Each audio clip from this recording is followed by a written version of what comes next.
I know you heard me on the radio. Flexing, she loved the sound of my voice, it's the best thing. Daydreaming of the jazz all day.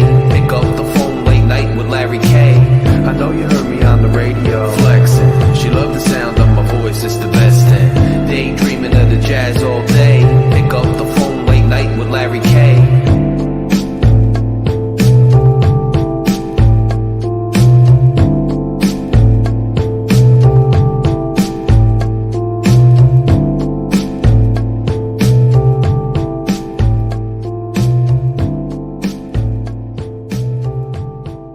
Morning, Your Majesty. It is another beautiful day in Zamunda. Good morning, everybody. Good morning, everybody. What is up? How are y'all doing this wonderful, spectacular Saturday? What is up, Greg? How are you this fine, wonderful day? Doing great. I'm doing awesome. I gotta work later, but hey. That's what's up. All right, first in the building, we have Scott Jackson, my brother Louis Amador, Vic Koser. How you doing, my brother? And of course, Kevin Dorsey. And this handsome guy right here. He was in the comment section as well. Anyway, today, and no news that nobody gives a shit about, the Jets still have not signed Aaron Rodgers. Funny, but I saw something yesterday that Joe Douglas says he's coming, so I don't know what's the holdup. I don't know either. So before we get questions of the day, we want to get a few more people up in here. Let's look at some mock drafts that I've seen. And what's interesting is some of these mock drafts, like I said, I'm gonna be pulling up until draft season. I'm gonna be pulling up random mock drafts. Give me a second here, and just to see, take a pulse of what actually people, what fans are really, digging. So this one I got from a lot of these I got from Facebook this time around, and this one was from the Dolphin Den, which airs. This show airs on the Dolphin Den. Shout out to the Dolphin Den. And this one is from Adam Cook. And he wants Gibbs from the running back from Alabama, Gibbs as first round. The second round, he wants Tyler Scott, wide receiver from Cincinnati. The fourth pick, he wants Jaden Hasselwood. And then the fourth is Spencer Anderson, wide offensive center from Maryland. What do you think of this pick? Jaden Hazelwood. He was pretty good at Oklahoma before he transferred to Arkansas. Gibbs, I mean, I don't mind the pick. I don't know much about Tyler Scott or Spencer, but those two picks I know, so they sound like they could be beasts for us. What is up, G? How you doing, my brother? How you doing? Thank you for stopping by. So, if you had to give a grade to this draft, what would you say? B minus, B minus, B, C plus. One of the comments I seen was, he goes, I can't believe we're drafting two more wide receivers with a full wide receiver room. But hey, go ahead. Competition. That's true. Especially with the rumors of Cedric Wilson being traded. Yeah, and what about Braxton Berrios and Craycraft? Braxton Berrios is going to be a returner. You won't see him unless some people get hurt. That's just my opinion. I don't. There was nothing special about Braxton Berrios in New England, and he was only a returner. That's what I think they brought him in for. They paid Cedric Wilson the same money, but Braxton Berrios on the cheap end. Well, here's the thing. A lot of people yesterday, there's been a lot of footage of Tua practicing with Tyreek Hill, Jalen Waddle, and some say Craycraft or Braxton Berrios, which is I'm not getting too excited about that, but I think it's awesome that when you have a wide receiver that is accomplished like Tyreek Hill, and he is, he could be doing a lot of things. He's making $30 million a year. He could be freaking taking a vacation. He could be in a luxury spot. He could be in a spot in LA or Brazil or you name it. You know what I mean? Where there's a million places where he could be right now with $30 million in his bank account. And he probably has more than that because we're talking about all-time earnings. But and to see that he's training, says a lot. And he's setting the tone for the other wide receivers. Like, hey, if we really want to take it to the next level, then we need to do this. You know what I mean? So, I mean, at the end of the day, I'm not saying I'm not getting my finger sized for a ring, but at the same time, it is encouraging. I don't think it's something to get overly excited about, but at the same time, it's something nice to see. What do you think? Well, also Tyreek, I mean, he said he's got 2 years left, so it makes sense that he wants to get everybody in to win a ring.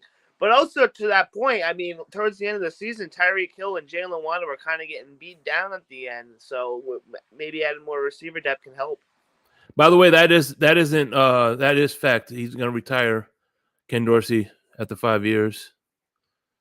So he got 2 years. Yeah, I agree with that. He is filling in. I mean, at the end of the day, he's what? One thing. Before I get to that comment, I want to get to this comment. Damn, shots fired.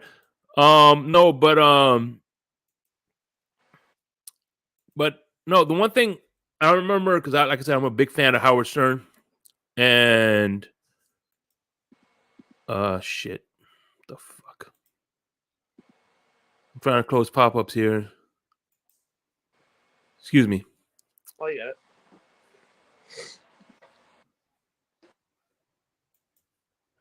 Go. Okay, thank you, sir. Thank you. Sorry about that. Hey, Alexander Curry. Thank you for watching from West Palm Beach. But no, what was I saying? Where was I? Tiring or probably doesn't matter. Anyway, yeah. No, Tyreek Hill. It'll come to me. But anyway, let's look at a couple of more mock drafts real quick.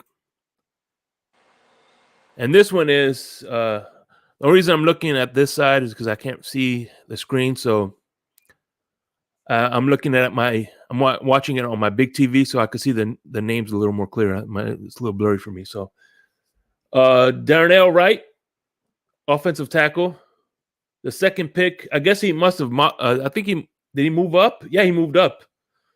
In this one, we got the 31st pick with Darnell Wright, offensive tackle, Tennessee. The second round, he picked Emmanuel Forbes, cornerback from Mississippi State. Then in the third round, or the third pick, he picked Jacorny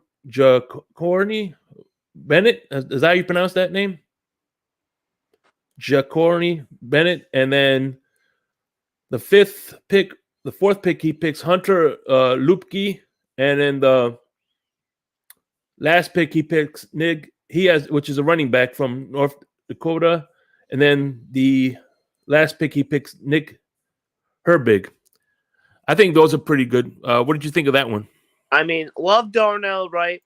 Love him. I don't like the idea of trading up to 31 again because I think we can get him at 51. If we're trading up to 31, let's say, I want to see a Gibbs, Washington, or a cornerback. I don't want to see a I mean, we do need offensive line, don't get me wrong, but I feel like there's more value at 31 for other positions than a tackle that we can get. But our 51st pick, because I seen Wright is going to go either mid-second, late third, stuff like that. But I don't hate the pick. And then finally, this one with picking linebacker. First pick is linebacker Jack Campbell. Tight end Darnell Washington. 64. What? Running back Zach Chamberlain, I believe. Linebacker from Texas. Oh, that's Zach Chabot. Zach Chabot. Yeah. All right, and then the other one is linebacker from Texas, DeMarvin Overshown. This one has again Nick Herbig, and then number 178 Byron Young. Those are pretty good picks. Because Jack Campbell, I heard, is pretty good. They're really good. Darnell Washington in the, what is that, 64? Charbot and Overshawn. Those are four guys I've been hearing, are three out of the four guys that I know. I don't know the other two. Are people to talk about that we should definitely look at. And we got them at 103, 64, and 61.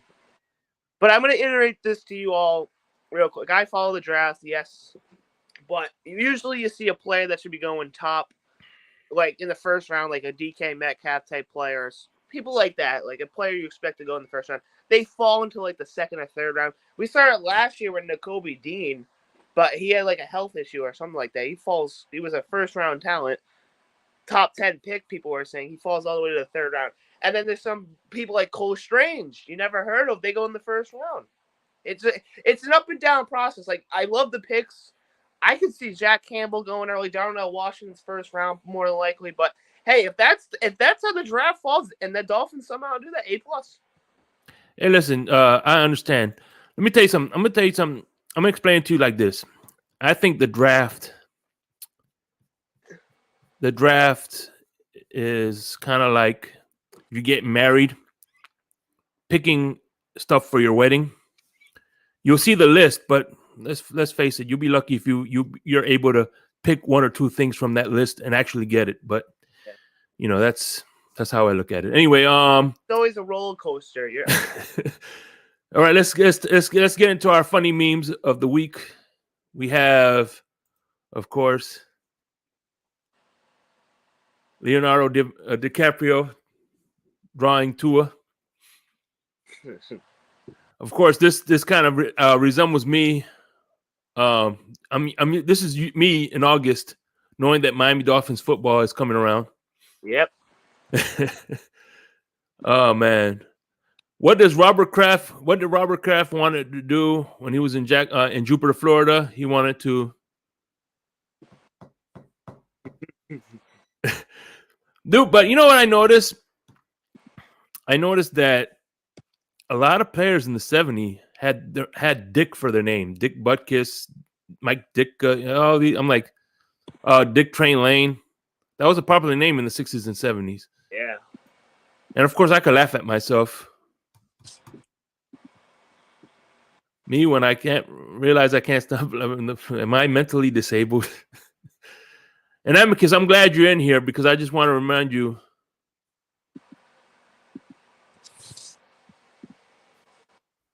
Look at the Buffalo Bills trophy case. I don't see anything in there. Not me neither. What happened? They get robbed of their. And finally, I always love a good jersey swap. You like jersey swaps? Yeah. This Super Bowl was one of the best jersey swaps I've ever seen. Oh yeah, I seen that one. Yeah, that's funny. Like I said, I'm sure everybody's seen these memes before. They're just funny. But now the question of the day, being that, okay, we only have 4 picks and then we have a 7th round draft pick. Now, if you only had one choice, if one and these 2 players are on the board, who are you getting? Are you getting running back Forrest Gump and kick returner, or the man that scored 4 touchdowns in a game, fullback Al Bundy? I'm going. Who are you getting? Forrest Gump. Forrest Gump because of the kick returner. Yep. You can tell. You can just cut Braxton Berrios trade. I love Braxton. But you can trade Cedric Wilson. You can have him return, and then you can just tell Tua, "Hey, Tua, hand the ball," and just have Tua hand the ball if he doesn't even throw. He doesn't have to worry about Austin Jackson, Helene Eichenberg, and all those bums up front. Sorry, Terrell, I'm sorry, you're not a bum. I love you and Robert Hunt. And but Liam Eichenberg and Austin Jackson just piss me off. Amicus is picking Al Bundy. The only reason I said Forrest Gump is because I don't know the other guy. Of course. G, that was before your time, young man. And G is picking Forrest Gump 100%. That's what's up, man.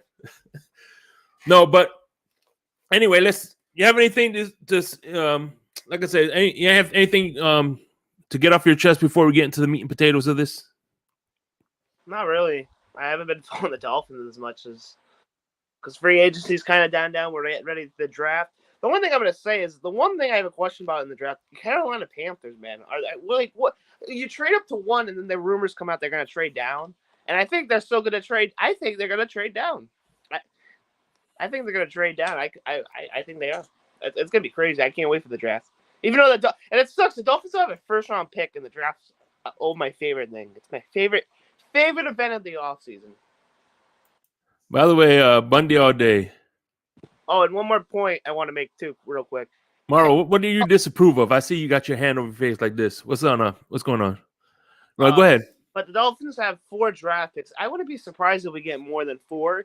I mean, I've seen it before in the draft. There was some team that also had 4 picks, but they picked those 4 picks. Go ahead. What you said? I'm sorry. Go ahead.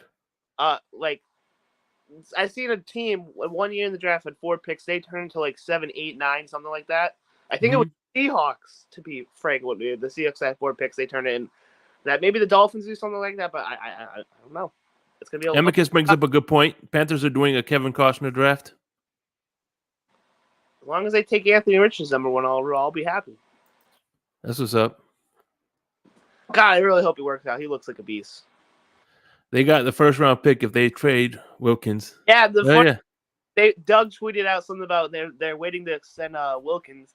I happened to respond to. He hasn't responded. I don't think he's seen it. I don't think he cares. I said that's because he's going to Baltimore in a few weeks. Scott Jackson, look at you again.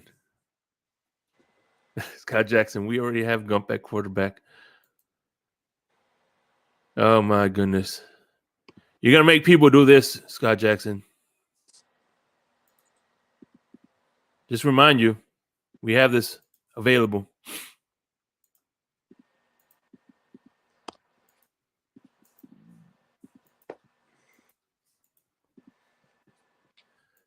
Oh man, that's crazy. So anyway, last week we teased it a little bit. And we said, I'm gonna look up, now I learned how to share the screen a little bit. We're gonna do a little Wikipedia diving, all right? First thing we're gonna do is, let me see. Okay. We're gonna Google, and we're gonna look up Mike Tannenbaum. I hate Mike Tannenbaum. I'm gonna be honest. He's a clown on television. I was a clown in the Dolphins organization, but Hey man, the man's making money. I reckon. Money, that's right. Can't complain. Mike. Whatever pays bills. All right, here we go. Mike Tannenbaum. We had Tannehill and Tannenbaum. All right.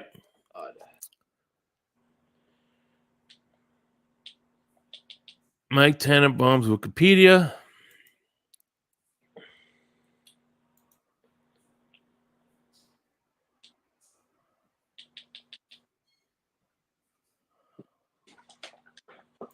And what I'm doing here, if it loads up, come on now. All right.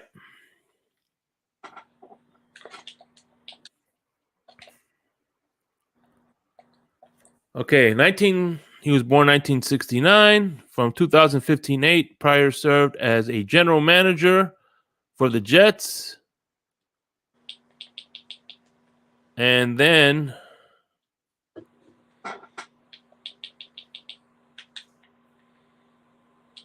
here we go. Career. You know, this sucks on the freaking.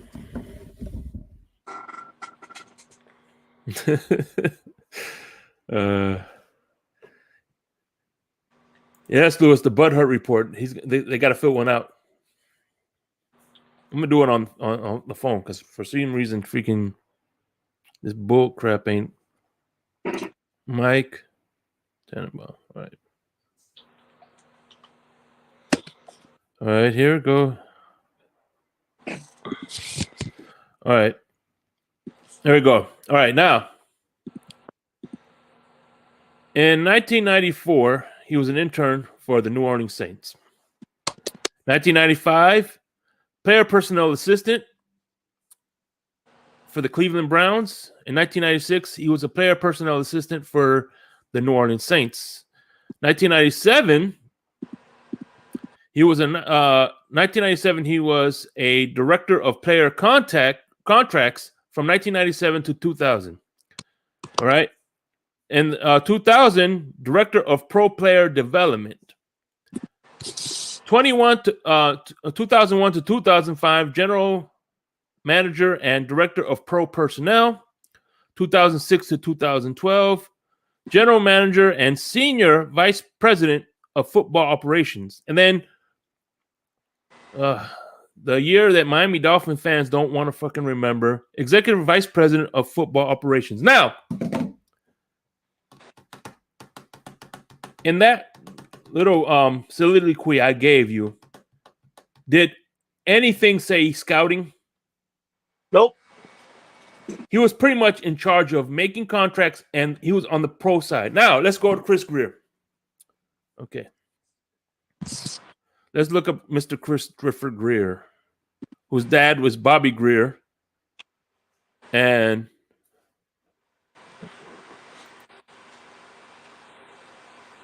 it's a little bit of both.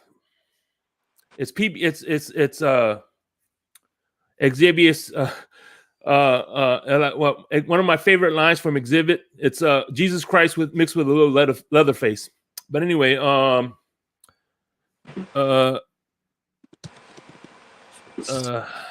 me see. Chris Greer.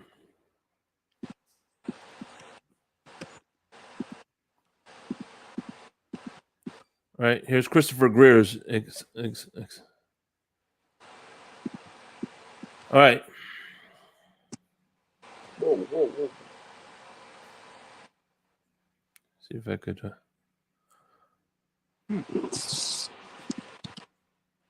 All right. In 1994, he interned in New England. Then 95 to 99, regional scout. Then 2000 to 2002, area scout. 2003. Come on. What the hell is the rest of this crap?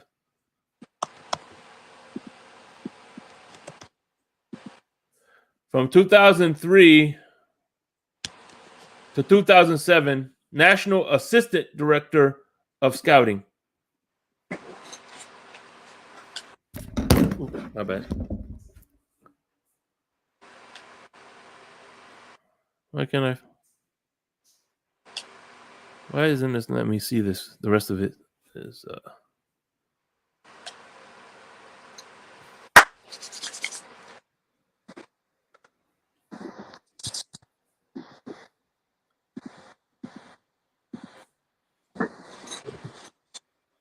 well, you get the gist of it. Most of his career, it was in scouting. So you have a guy since who was scouting, who has a dad that was a scout. You have a guy who's been scouting since 1997, and a guy who's never scouted before. And you're telling me that out of the two people, one, even though he is a personal, vice president, what have you, that out of those two, you're going to allow the guy who has no scouting background to pick the draft picks? I don't think so. And if you do, only I'm sorry if you do. That's, to me, that's the biggest blunder. And how the hell are you gonna allow somebody who has no scouting background pick your draft picks. So that, at the end of the day, that clearly indicates who was picking the drafts. I understand the pro side because that was his background, but at the end of the day,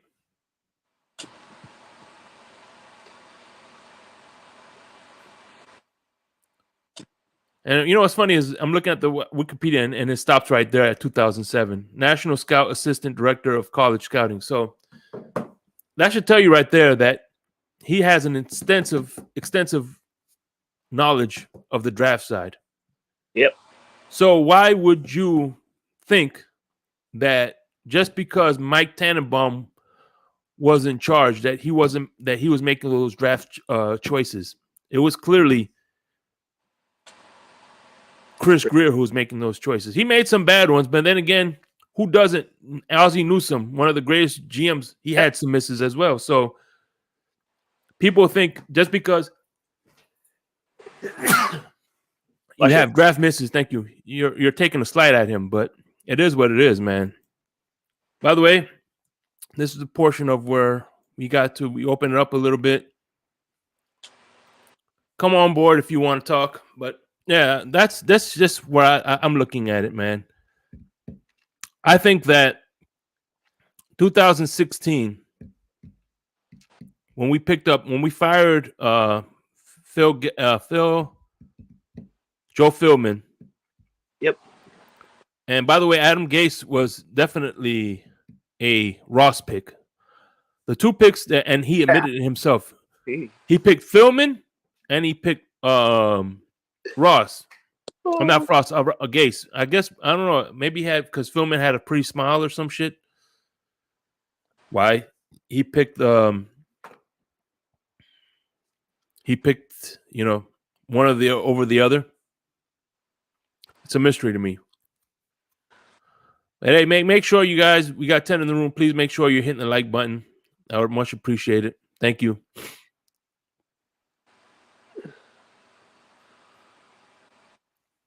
Oh shit! Look who's here. Oh, it's Larry. What's going on, my brother? Much appreciated, man. Thank you for stopping by. But I don't know.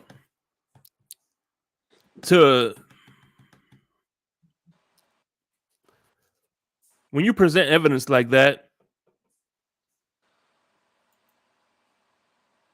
yeah, damn right we holding the fort. When you present evidence like that to a case, when you see that, you look at the backgrounds, just you could tell who's making that decision. Yeah. It's just like if you're building a house and you have two guys. One guy is in charge of roof, who has an extensive background in roofing, and then the other guy has an extensive background in putting in floors. You're not going to have the guy who putting in floors shop for the roofer. Yeah. So that's crazy. Yep. Oh man. So what else is on your mind? I just can't. Yeah, that's what I'm hyped for. Raphael, what's going on, Raphael Cartwright? Ken Dorsey. Yo, man. It is awesome, though. I ain't gonna lie to you, man. I'm gonna be doing the draft party in North Miami with Batman. He's gonna be in the blender. We're gonna do a pre-recorded show there at location, and then this week we're gonna do a 2-part episode because it was an hour and a half long, so I had to break it down in 2 parts. The only Stephen D will be on here. I'm working to get Chef Jew to get in the blender. Of course, I still got to get Ellington on in the blender. Larry K. Here's a cool Larry K. He's in the what we're gonna do is we did a pilot, me and Larry K, before we launched the first episode, and I was thinking to myself, you know what? This would be the best way to do Larry K's interview. so people could see behind the scenes of how the In the Blender became. You know what I mean? And you'll see how it kind of evolved. From where it is to where it's at. It's only been February 27th, but it seems like eons ago. You know what I mean? Yeah. So you want let's see. Let me see. Let's look at some mock drafts here. Where do you think Anthony Richardson's going this year? Probably he might go number 1. I wouldn't be here if Anthony Richardson goes to any team. The best I can hope for this man, he sits for the year. Okay, he sits for the year and starts next year. That's the best course of action because, like they've been saying, what I've been hearing, he's raw. He's only started 1 year in college. It happened to be a top SEC school, but still raw. He needs if you're a team and you're like Anthony Richardson here, he's got the arm, he's got the legs, he's got the speed, and got this arm strength. You don't just throw him out there, like especially if you're a crappy team like Carolina, Houston, Chicago, whoever's in the need quarterbacks. You sit him for the year, like Patrick Mahomes. You start him next year. Sign some jabronis off the street. Sign Cam Newton if you wanted to. Sign Matt Ryan, who's a free agent. Sign a free agent. Let him sit and let these guys get beat up. Fix the offensive line too while you're at it. By the way, this mock draft has him going to 2 teams. Packers and Patriots. Anthony Richardson? Yeah, this it says NFL mock draft 2023. Anthony Richardson falls outside the top 10, ends up with AFC team. Packers, Patriots take wide receiver. Oh, never mind. I read too much, but he falls outside outside of the top 10. And by the way, there's a shit show going on in the AFC East. Yeah. Which one's your and of course it's happening to our right. You have 2. One there's a controversy with the Jets, and then of course New England with the with Mac Jones versus Bill Belichick. Which one are you more happier to see? God, I don't know. I think I love them both. I like the Mac Jones one, especially because the Patriots are crumbling, bro. Well, it's good to see that there is the shit show in the AFC is finally not Miami Dolphins. Yeah. So, yeah,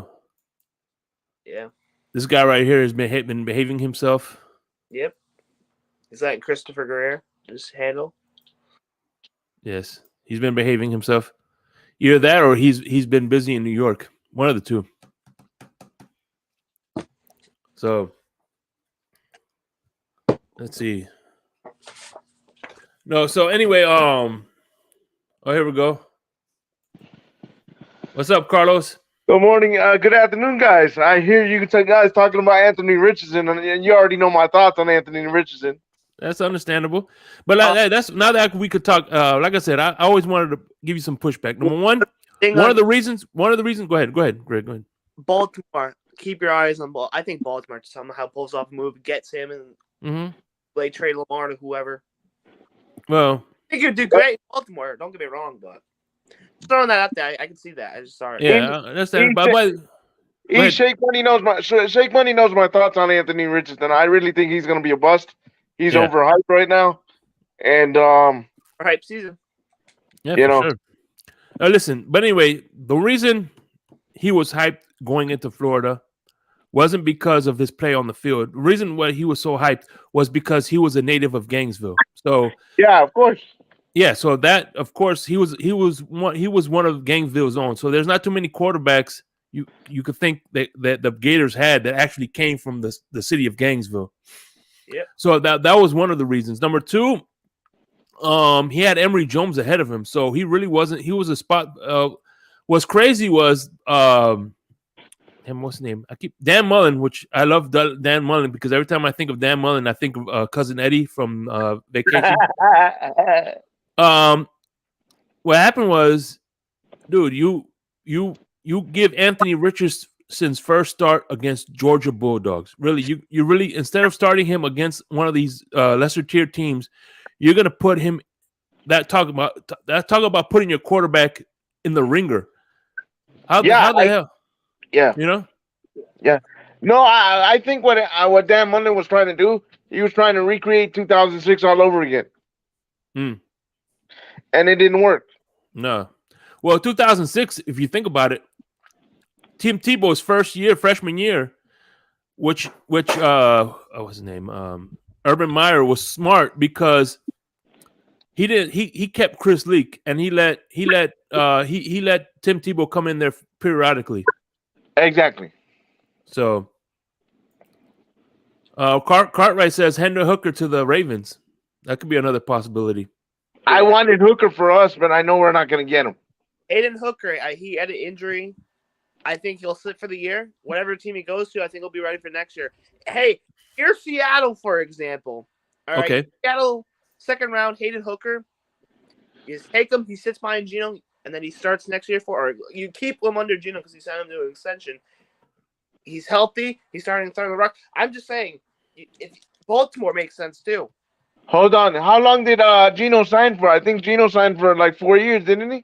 I have no clue. 2-3 years, something like that. Yeah, but he signed for. See, the thing I like about Geno Smith's contract is the fact that he's going to allow people to build around him. That super team. So he's going to have talent around him. Yeah. No, but I'm talking about if you're going to draft Hendon Hooker and the guy's signed for 4 years, you're not going to sit him for 4 years. No. By the way, this is the funniest freaking. Look at the guy with the banana. I always get a laugh at that, man. Yeah, definitely shout out to the Fins tailgate. I'm going to be there tonight doing my thing. No, but if you're like the Oakland Raiders with like a top 4 pick, why not take a top offensive lineman, top receiver, top defensive player, and then you got Jimmy G for a couple of years. You take Hayden Hooker. Boom. Hayden Hooker's the wild card in this draft, and this is the best thing about what the big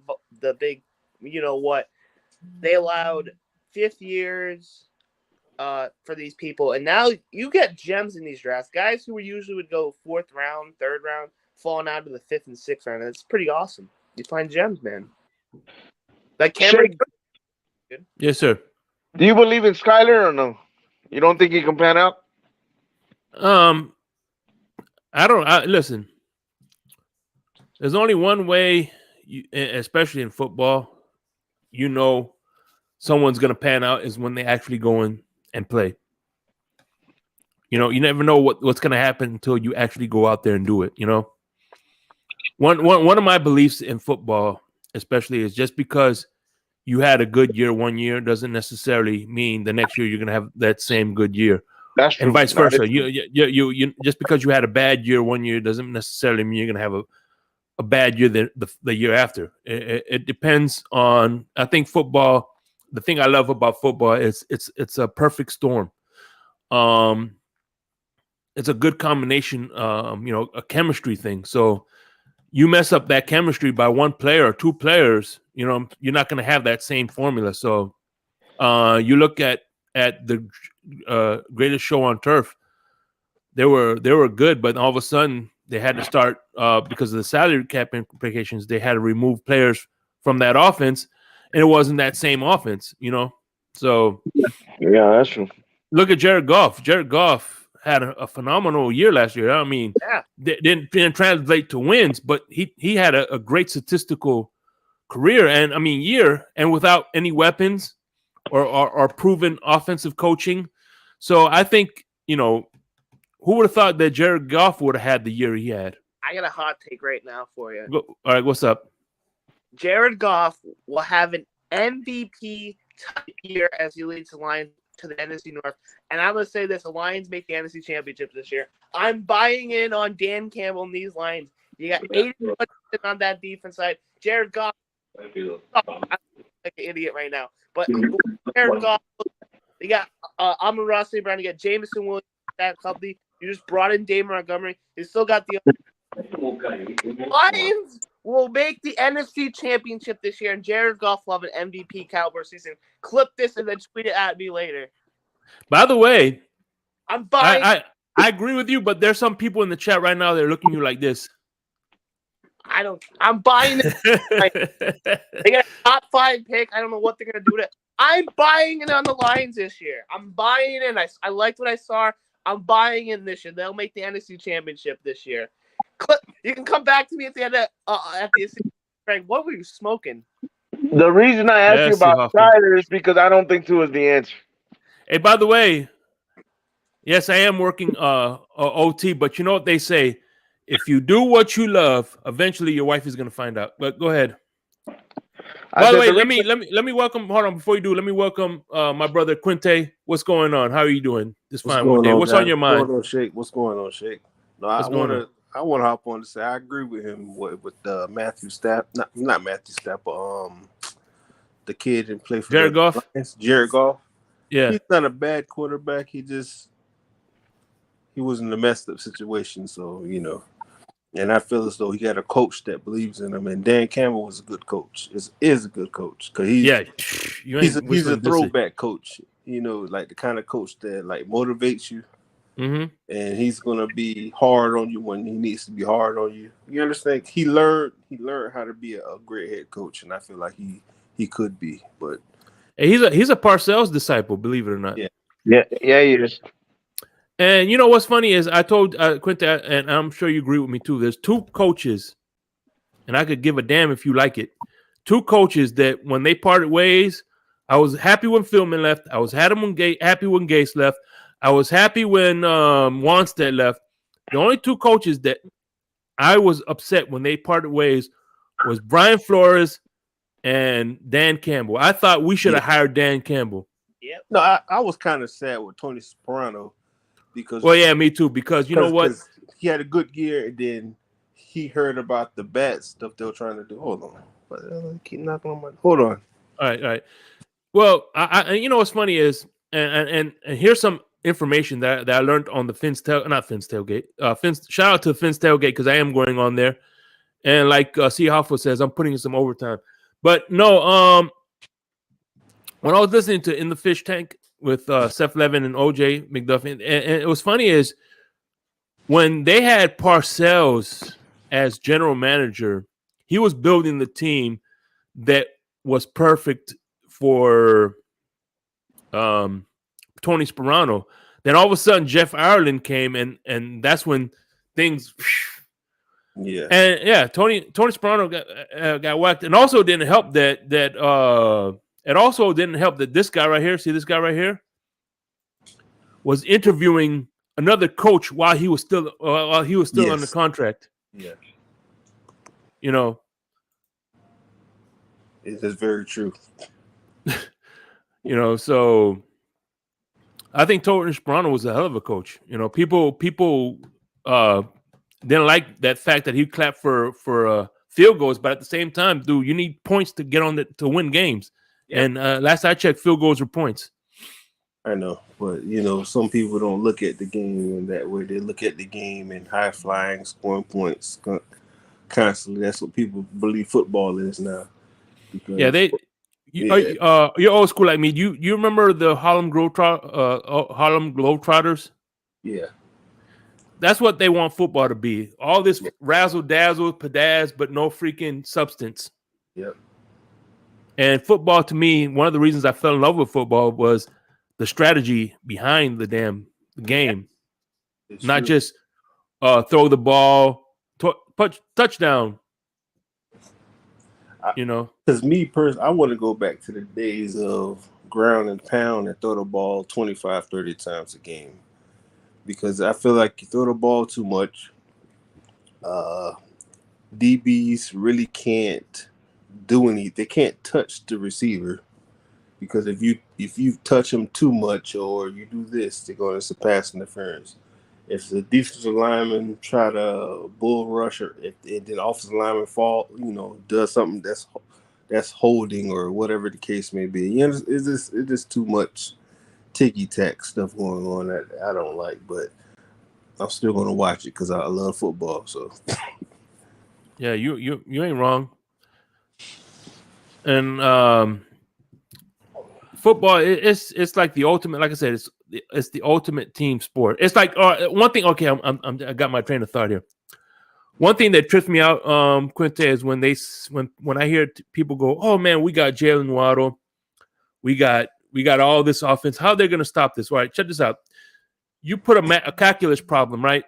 A calculus problem on the page and say, hey, solve this. I definitely can't solve it. Just because you can't solve it doesn't mean there's not an answer to that calculus problem. Yeah. And what I'm getting by this is, okay, yeah, I don't know how they're gonna stop Waddle or Hill, but guess what? There's defensive coordinators that get paid a couple of $1 million to figure that out. So at the end of the day, just because you have an unstoppable offense, look at in 2007, Spagnuolo figured out how to stop that Patriots defense was scoring 35 points. Yeah. Brian Flores figured out how to stop that LA Rams that was scoring 35 points. So at the end of the day, just because you don't know how to figure it out, don't think that there's not an answer to that equation. But to stop our team, if you have physical corners, you can stop our team. That's the issue with having 5'10" or 5'9" receivers. When you have two, like it's an unpopular opinion. I didn't want to get rid of Devontae Parker. Yeah, he's not going to stay healthy. Yeah. But when he plays, he plays. He can play.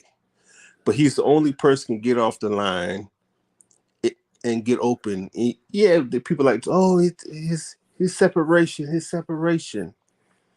If you go watch the Chargers play, they have two receivers in the same ilk of Devontae Parker. They might be a little faster. That's it. Mm-hmm.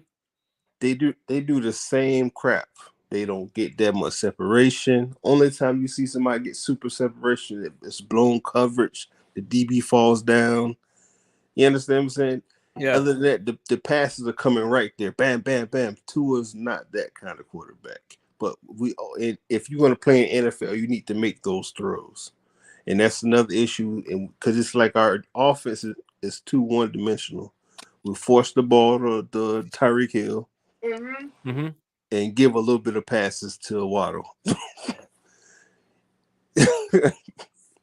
Yeah. By the way, look at this. Look at this. I'm sorry. Look, I believe in Tua, but I believe funny is funny.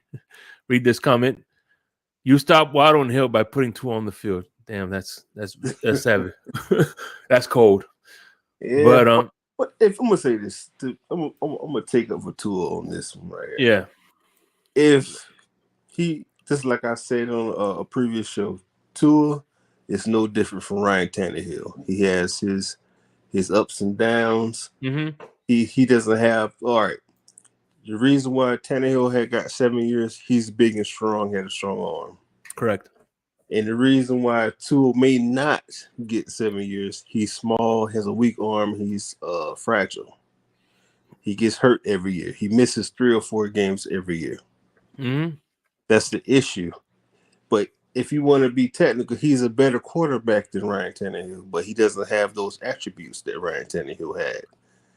You understand? Well, yeah, I understand. But it's like, for instance, when one of the reasons I think Tua got this, Tannehill got the 7 years is, I remember Kim Bokamper was saying that when he did the Audible podcast, he says one thing he liked about Tannehill is every year, he was improving something. Yes, that is true. I'm not gonna lie about that. He got better every single year. That's what people act like that didn't happen. And we didn't have I'm gonna say, just like I said on TD, I left it in a comment. I said Tannehill, his first 4 years, he had worse talent around him. I agree 100% with that. By the way, worst offensive talent, and he was on par with Andrew Luck. You know that, right? Yeah. And you know what's funny is, and think about this: he was drafted with RG3, Andrew Luck, and he's the only Russell. one. And who? And Cousins too. Don't forget Cousins and Wilson. Yeah. So out of those 3, the ones in the first round, he's the only one left. Yeah, exactly. So that tells you. Yeah. And the one thing I always say too is, just because you had a good year this year doesn't necessarily mean you're going to have a good one next year. Yeah, everything changes. It's true. I mean, look at Jason Taylor with that 19 sack season. How many 19 sack seasons did he have? How many 20 sack seasons did your boy from the Giants have. Ryan. You know what I'm talking about? The guy? Strahan. Yeah, Strahan. You know, how many 2,000 yard seasons did Barry Sanders have? How many 5,000 yard seasons did Marino have? Yeah. So, but I'm gonna say, to me, it's more about consistency. It's about what can you do on a consistent basis. If you, because it's like, okay, because I was having like, we was having a debate at work about Tom Brady. I said Tom Brady was a game manager his whole career. He never was the best quarterback in the league. The best quarterback in the league was what's his name? Big head. What's his name for the Colts? Peyton Manning. Peyton Manning, yeah. The sheriff. Peyton Manning was the best quarterback in the league at the time. And then you can argue Brett Favre was the second one. So, by the way, yes, I'm drinking the Kool-Aid. It's here in this cup. But it is, I just my opinion. Just like some people, just I don't know, man. I lost my train of thought because you caught me off guard with the Kool-Aid. My bad.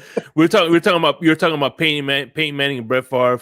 Oh, I was just saying how Tom Brady wasn't never the best quarterback in the league until his last, I would say, eight years in the league. He became the best quote unquote best quarterback, and he only had one or two great statistical seasons, if you want to get technical. That season with Randy Moss, and I think another season he won the MVP. Yeah, that was it. Every other season he's throwing for 38, 3,600 yards passing, 24, 30 touchdowns, 10, 12 interceptions. So let me ask you this quick question. All right. I'm gonna tell you this draft class, all right? Now you tell me you had Ben Roethlisberger, Phillip Rivers, and Eli Manning, all in the same class, all in the same round, just like the 2020 draft, right? Yeah. In my opinion, I think that Phillip Rivers is a better quarterback, but at the end of the day, everybody would want Eli's career. Yeah. Because of the hardware. Yeah. What do you think of that? Well, I'm gonna say this to you. Big Ben's up there too. Big Ben is a good quarterback. Yes, great quarterback. Phillip Rivers is a great quarterback. Eli Manning, he played great when it counts. He didn't play great in the regular season. He played great when it counts. And then you have Big Ben. Big Ben, he benefited from going to a great organization. They always going to have a good draft. They always going to have an offensive line. They always going to have a running game. They always have wide receivers they find in the freaking 7th round from somewhere. So, then you got Phillip Rivers. Phillip Rivers, I'm not going to lie to you, he should have 2 Super Bowls. But he fucked it up, man. I call him can't get right. He's a great quarterback, but he can't get right. He's always going to mess it up. If you ever watch his games, guys, I used to love football. I used to watch it. He's going to mess up at some. He was the first version of Josh Allen. Can't get right. Let me ask you, do you think that what's his name? Justin Herbert's like that as well? No, Justin Herbert is going through the same thing Ryan Tannehill went through with the Dolphins. Bad coaching. Yep. But the only difference is Justin Herbert had better talent. He's better than Tannehill, and he has better talent, but he suffers for the same issue: bad coaching. Yeah. I'm just being honest. It's some of those games they lose, it's because the coach is an idiot. Yeah, you know what?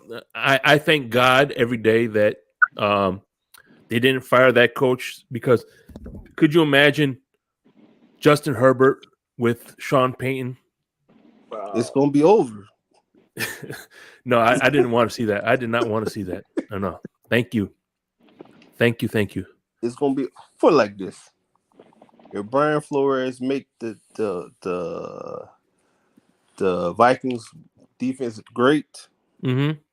he's gonna get a head coaching job next year. They wanted him to Oh, yeah. take the Texans job, but he didn't want to take it. Well, I you know what? I hope this pattern follows, because you think about this. There's two defensive coordinators that were defensive coordinators for the Minnesota Vikings that turned out to be good head coaches. Do you know who they are? Mike Zimmer and not the. Damn, I'm thinking about the coach. I don't know. I'm lost. All right, I'll give you a hint. They're both black coaches, just like Flores. I'll give that's the hint. Leslie Frazier. Leslie Frazier and Shield. No, I'm saying good head coaches. I don't know. Then you gotta tell me. All right, Tony Dungy, Purple People Yes. Eaters, Yes. and Mike Tomlin. Yes, you're right. You're right. Oh, Dennis Green, but I don't think he was a defensive coordinator. He was an offensive guy. Yeah. But those two guys were defensive coordinators at one time. As a matter of fact, that's cool when you have a freaking defense called the Purple People Eaters. Okay, we should come up with a name for our defense. We don't deserve it. Okay, the unworthy defense. I'm gonna say this to you, man. I keep saying this over and over. Mm-hmm. If put like this, we had I heard somebody say it too. That I always say this. If we had Brian Flores and the little weird kid, The weird kid. Hell no. we'll be a very good team. I'm just keeping it 100 because Brian Flores can make it work with a mediocre talent on defense and make it look great. Well, see, that's the thing I was telling you about. Like when you first was here a couple of weeks ago. That's why I don't understand, because Vic Fangio is the one of the supposedly I'm going what up they're saying is one of the greatest defensive minds in football. And he had top 10 defenses, right? Yeah. But why get all, I think they should have focused more on the offense than the defense, because great, like you said, great defenses can make mediocre players look good. Exactly. Because I'm gonna say this to you, Bill Belichick been doing it for almost 30 years. Almost. I won't forget. Of course, I don't forget that. But go ahead. I said Bill Belichick been doing it for almost 30 years. It seems like. Yeah, he might have great players sprinkled in, but you can count on your a hand all the great players he had on defense. Everybody else was mediocre, and you gonna forget them. I'm just being honest. This is a cool name, the Fang Gang. Why would they call them probably because they do this, right? Yeah, I guess. I don't know. Because I seen whatchamacallit does that a lot. Xavier Howard does that. Javon Phillips, Javon Holland, and I know Jalen, and then Xavier Howard. So, but what do you think the okay, Fan Gang is short for Fangio. Okay, makes sense. Oh man. But what do you think the Minnesota defense is going to be now that they got? You think they'll be able to? They have talent on the team. It wasn't mashing together. That's just my opinion. They weren't having people in the right areas, the right spots. Just like the same thing with our defense last year, calling zero blitzes in the red zone or on the opponent's 20 on you. I don't get it, man. So or having three linebackers on a nickel when you're supposed to have another DB or have one linebacker and an extra DB or something. I don't. It just because it's like you remember when Brian Flores was calling the zero blitz, when the running back motions out the backfield. The strong safety, free safety, they swap out. They go man on with the running back, If the running back stays, they blitz. If he goes out, they guard him. They wasn't doing that all season long. That's why they kept getting those quick little passes every time. It was just pissing me off, man. It was so sad to watch, man. It was very sad to watch. I don't know, man. Hey, by the way, thank you, Carlos, for stopping by. But go ahead. It was just sad to see that shit. It was sad, man. Oh, here we go. Business is about to pick up. What's up, Amicus? How you doing, my brother? What's up, Shake? How you doing, bro? Not much, man. Hey, before you talk, I just want to show you one last thing. Oh yeah, the two the two AFL championships. I see them. They're real small. You can't really see them in that picture. Yeah. Yes. Well, actually, yeah. The AFL championships are in a football museum somewhere. Not. Yeah, he's a Buffalo Bills fan, but you know what? I tell you what, he supports Dolphins content better than most Dolphin fans, sadly. And Quinte, you could believe that. You know that. You know what I'm saying? I know. Yeah, I hate the Dolphins, but I love the fans, man. Y'all are good people. But you got some of us are weird people, because if you have a difference of opinion from the other person, they mad at you. So. Oh yeah. By the way, there's another dude. His name is Michael K. Yeah. And he hates Josh Allen with a passion. But him and Michael K. He never tried to cancel Michael K. As a matter of fact, they call him the Josh. I'm gonna get it right this time. The Josh Allen Bone Stroker Club. Oh my God. Yeah, and apparently I'm the president, right? No, we all know who the president is. Kyle Brandt. Yeah, for real. Yeah. Kyle Brandt, I tell you this right now about him. I saw him the other day. He was hyping the Jets up or something like that. Dude, I tell you this, Kyle Brandt just hates the Dolphins. He'll root for any AFC East team besides the Dolphins. Well, here's the thing. One thing Kyle Brandt said is he hates the 72 Dolphins is because they celebrate when somebody loses. But what's funny is what he does leave out is the fact that he also one of the 72 players, what's his name, Larry Little, said, "Hey, listen, if somebody breaks the record, I also have the champagne to toast them and welcome to the brotherhood of undefeated." But that is yet to happen. But he leaves that out. You know what I mean? I hate when they give half the facts to try to vilify somebody. And the 72 Dolphins, yeah, they celebrate, the only perfect season. Yeah. But they also said if somebody was to break it, they'll also pop the champagne to welcome to the undefeated club. Sadly, when it does happen, unfortunately, they will all not be here. Rest in peace, but hopefully they are. Yeah. I'm not sure it'll ever happen. Not with 17 games.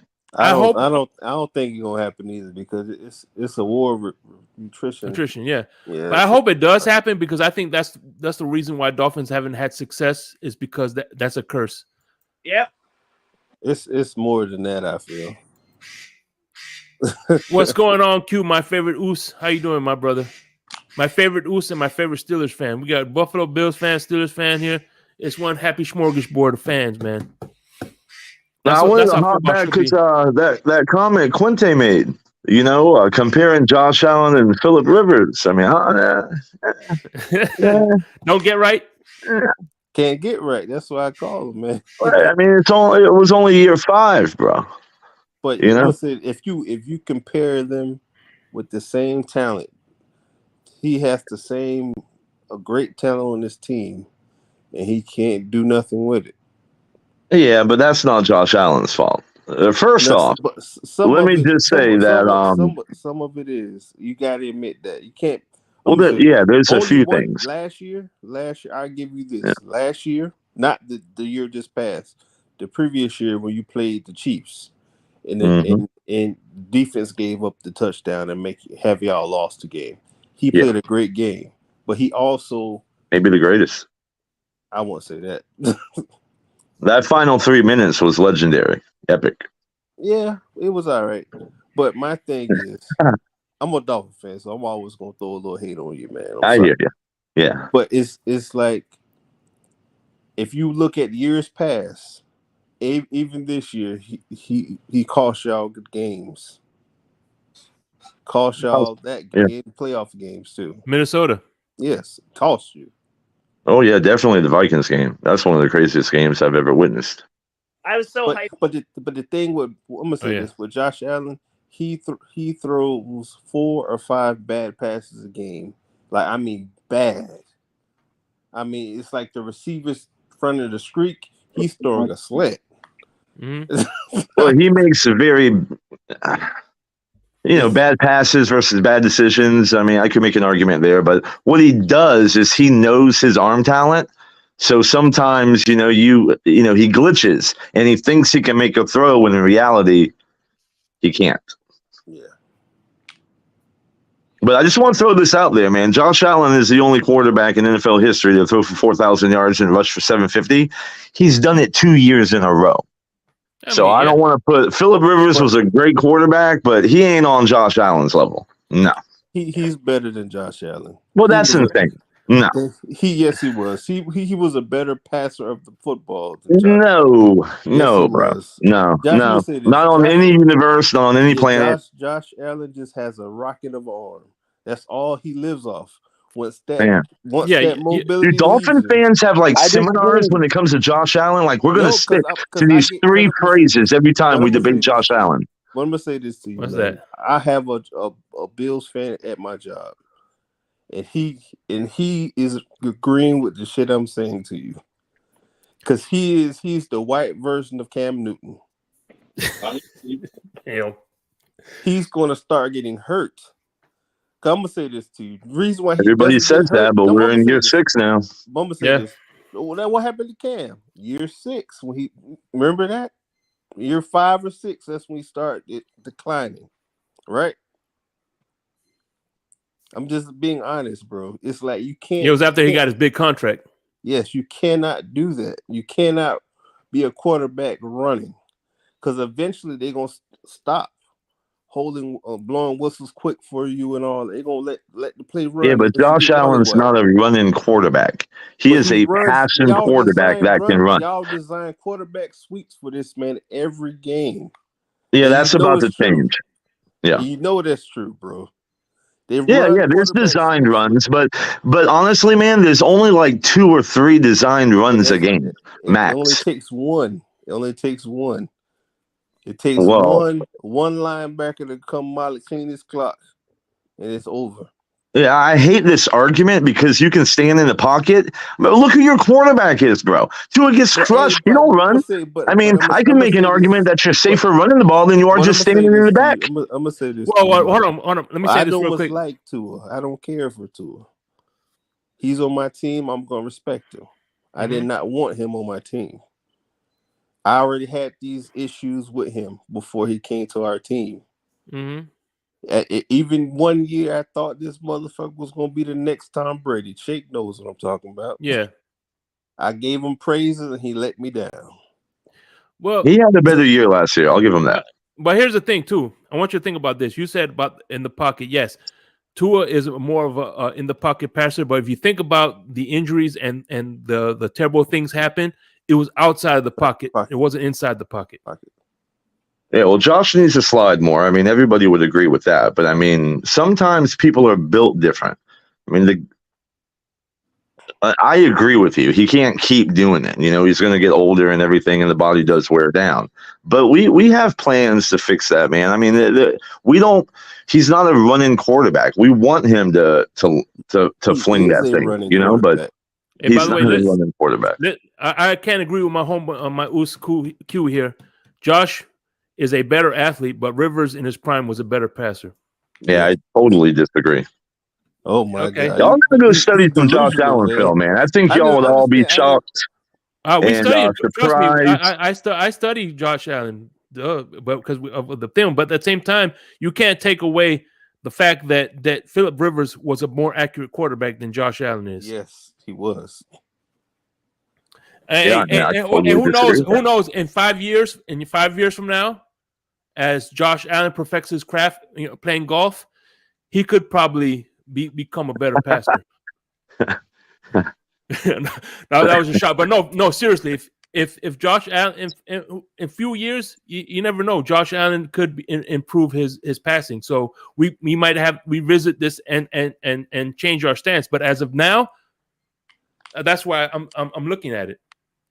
Yep. Yeah, but I mean, I'm just, and I have a question for y'all. Like, where does this narrative that he's not a good passer come from? Are y'all looking at like the accuracy percentage, or No. I watched the game. When I watched, you watched the game? I watched the game. Okay. I'm gonna say this to you. He's Tua at Alabama. If it's the players wide open, he's great.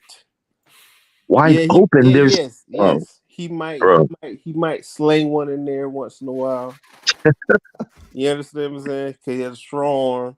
I'm gonna say this: if you watch anything with him, and you watch Phillip Rivers throwing into tight windows and this, that, the other, he's not really doing that, man. Bro, that's all he does. There's never a wide receiver open with Allen, man. I can tell right now you don't watch Josh Allen tape. That's a lie. No, bro, you do not watch every snap. You have not seen this man play. There is no way with that take. That's a lie because it's plenty of times when y'all played us, it's people running wide open. And Shake knows what I'm talking. People running wide booty open. And He doesn't see him, but I'm just saying. No, I'm just saying. I'm just being honest with you. You know it happens, but nobody wants to admit it. Well, that happens to every quarterback, man. Not every quarterback sees every single read. When Josh I agree with you. I'm gonna say this with Josh Allen. When Josh Allen hits his first 5 receivers, he's in the rhythm. He's happy. He's running around. He has a smile on his face like a little kid, like Dennis the Menace. But if his ass is fucking up, he's sad. He's gonna fuck up. He's gonna throw 2 or 3 interceptions. And you know I don't never see him if he having a bad game, he's having a bad game. And he's his biggest critic. I rarely see him dig himself out of a bad game.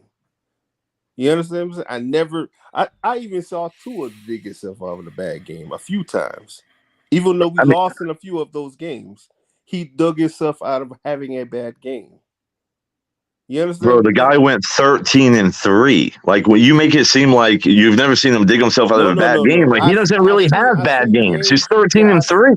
I've seen games this man didn't dig himself out of playing bad.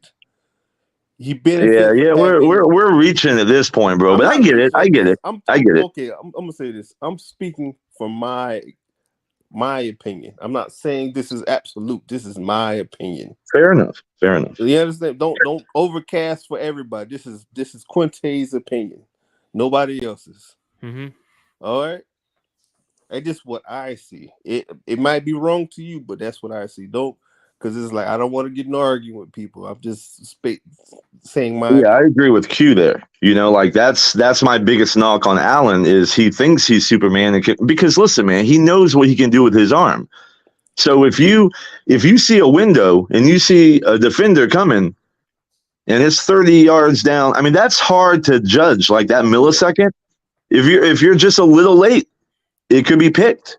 Yeah. So those decisions, you know, like when to release and when not, that's his biggest flaw. But also, no, it's accuracy in his decision. It's not accuracy, bro. He threw a 70-yard bomb from the other hatch to Diggs. There's not another quarterback in the history of the league that can make that throw. Max, your question. What happened his first couple of years in the league? He had the worst. He was so bad. By the way, hold on. By the way, I agree with Maru here. Phil and Jocks got the same moxie. Sometimes it's better to be lucky than good. I would say the same with Mahomes. You should see all the passes that should be picked when he throws them. Hold on, guys. Hold on. I disagree with what Amicus just said. That he said nobody could make that throw. Dan Marino in his prime couldn't make that throw. Oh, okay. Trying to make a point here. No, you said in the history. I'm just saying, man, like these throws, you go watch these throws, man. I mean, you can't make those throws without accuracy. Tight window is accuracy. They go hand in hand. Yeah. To be fair, not too many. Oh, yeah, Peyton Manning could do it too. But not too many. There's not too many Peyton Mannings and Dan Marinos in the NFL these days. Bro, double coveraged wide receivers and hitting a tight window is the epitome of accuracy. Hey, I don't care what the percentage says. But I'm gonna say this. I'm gonna say this to you, bro. I saw Ryan Tannehill split 2 receivers in a game. I think it was against y'all. Mm-hmm. He split the receiver. It was 2 defenders, and the receiver was right in the middle. He threw that bitch right in there. Now that's a tight window throw, and that was Ryan Tannehill. And I'm not saying he's the greatest. I am not. I'll give you another tight window throw. The game against the Detroit Lions when we came back and won on the field goal, that 3rd and whatever it was, Diggs was double covered. You go watch that throw, and then you come back to me about that accuracy shit. This what you not putting in account. And the person you just said the person's name, Diggs. How many targets Diggs have a season? Well, I mean, we're talking accuracy though. No, but Diggs. Like Diggs is the only WR1. He's the only WR2 on the team. Like we don't even have a 2. Dave Davis ain't a 2. Nah, but see. I'm gonna say this to you. I seen quarterbacks have trash receivers and have one good receiver, and they spread the ball with all those receivers. Because you could say this year, you could argue this year, Mahomes had trash receivers, right? He made them look good with those trash receivers. Mm-hmm. What did Josh Allen do with those? The same. He had one great receiver, trash receivers. Right. See, Quinte, this is where I think I'm gonna disagree. And they with you both have 5,000 total yards. Hold on. Go ahead. This is where I'm gonna disagree with you. I think Juju Smith-Schuster isn't no he's trash. Number one, but he ain't no. But he was better. Listen, but let me finish my point. Okay. He was better than anything that Josh Allen had his first 2 years. Same thing with Kahari Toney. Yeah. Kahari Toney was still better than anything that Josh Allen had his first 2 years. Travis Kelce was way better than anything that Josh Allen had his first 2 years. So at the end of the day, hold on, and I'll let you get your point now. And the X factor, Andy Reid was better than any coach Josh Allen had now and probably ever will have. 100%. Yeah, I'll give and nobody wants to do the tandem shake. Nobody wants to like. I will understand that. I will understand it because everybody said that Mahomes is going to have a bad year because he lost his weapon, right? He's going to be trash and not going to make to the playoffs. This motherfucker won a Super Bowl. Real football guys know who Andy Reid is, and I'm telling you, man. You watch the plays with Josh Allen and Mahomes. How many guys are wide open for Mahomes? It's all the time. Josh Allen doesn't get that, man. There's no scheming wide receivers open, and that's the great demarcation that nobody wants to talk about, but it's a fact. It's a tangible of that offense, and you can't ignore it. It matters. Okay, I'm gonna say this to you. If you want to, I'm talking about receivers this year. I'm not talking about his first 3 years. I'm talking about now, because everybody said that Mahomes is going to fall off a cliff because he lost his weapon. Well, I didn't hear anybody say that, and I certainly did. They would say that that was the whole narrative the whole summer, and now everybody got amnesia now. But okay, that was the whole narrative. He's going to fall off a cliff because he lost Tyreek Hill, right? All right. He did better with all them 2s and 3s at receiver. And he basically did almost the same thing he did with Tyreek Hill. You're right. Andy Reid is a badass. You're right. Yes, Andy Reid is a badass, but you still got I can coach I can coach all I want to do is coach. But you got to go out there and do the damn thing. You got to execute. But we're not. Hold on one second. I'm going to let y'all get the floor. Before I want to introduce my next guest. He is one of the guys that helped me. I'm starting to become a content creator. He is one of the great mentors that I have. Whenever I need some advice, he's always a helping person I can lean on. the one, the only color commentary. Welcome, my brother. Well, Color, why don't you mentor me? I need your mentorship, Color. Come on. I don't think he likes you that much. And speaking of which, and another person to the panel, please, and you got some help here. Please welcome Mark from Bills Mafia. Right on. Good morning, panel. How goes everything? My first mentorship lesson for you, Amicus, is obvious. You have to go see a doctor about your color blindness because the blue that you support is not quite green enough. That being said, I didn't have much time, Shake. I just woke up, but I had to support whoever was just saying that everybody said Mahomes was going to fall off a cliff. There were people saying that and I personally have admitted to being wrong about that. I was one of them. I didn't say he was going to fall off a cliff. I won't take that. I won't own up to that. But I did say I expected to see some regression of numbers, and we did not see that whatsoever. I just wanted to admit I was wrong on that and support what the gentleman was saying about the fact that every kind of people thought that. And it just didn't happen. So no, I hear you. I didn't feel that way. That's worked to the conversation. I just popped in and kind of picking up. I haven't been here listening, so I don't. It just, I know. I get it. I had to clear it. You know what I mean? And I remember that narrative too. But I'm just saying I was hearing it more like on talk shows like Fox Sports 1 and everything or whatnot. But the thing is if you know that you got Andy Reid, he's going to scheme wide receivers open. I mean, and he's always getting the guy open. I mean, Kelsey is open. Listen, bro, when you get Kelsey open, how the fuck can Kelsey ever be open? Ever. That's schemes. That's personnel, his talent, matched with great schemes and disguise and things. So, I mean, it's a brilliant tandem, but we can't ignore that side of the football. Josh Allen does not have that. Dorsey does not know how to do what Andy Reid does. And Allen does not have the personnel. If they double Diggs, he's got nobody. And don't tell me Gabe Davis, because I'll give you a stat that'll drop your jaw. But Gabe Davis ain't that guy. I'm going to say this to you, man. Gabe Davis, yes, he's a number 2 or number 3 receiver. He ain't no number 2, bro. Well, number 2, number 3.